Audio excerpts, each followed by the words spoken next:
আজ আমি নেহারি রান্না করব, তাই আমি ঝাল করে নিচ্ছি। এরপর কড়াইতে তেল দিয়ে দিলাম।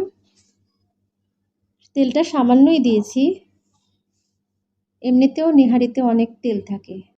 পেঁয়াজ দিতে হবে পরিমাণ মতো, আমিও দিয়ে নিলাম। এরপর কিছুক্ষণ লাল করতে হবে, একদম ভাজা ভাজা করা যাবে না, সামান্য লাল হলে এতে মশলা অ্যাড করব। একে একে আদা বাটা, রসুন বাটা, জিরা বাটা, গরম মশলা গুঁড়া, ধনিয়া গুঁড়া সব কিছু দিয়ে দিব। দেওয়ার পর কিছুক্ষণ নাড়াচাড়া করব। নেহারি খেতে কে কে পছন্দ করেন কমেন্টে জানাবেন। আমারও নেহারি খেতে খুব ভালো লাগে, আমার বড় খুব পছন্দ করে।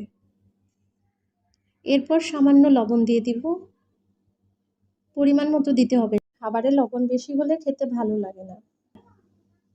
তারপর আমি মরিচের গুঁড়া, হলুদের গুঁড়া দিয়ে দিব।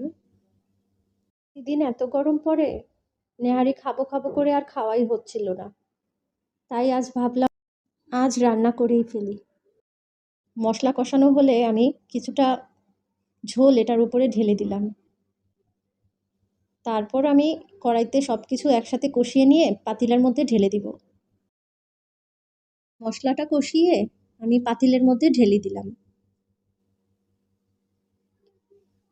এরপর পুরো পাতিলটা চুলায় বসিয়ে দিলাম, যাতে সবগুলো মশলা একসাথে ভালোভাবে জাল হতে পারে, এতে খেতেও খুব ভালো লাগে।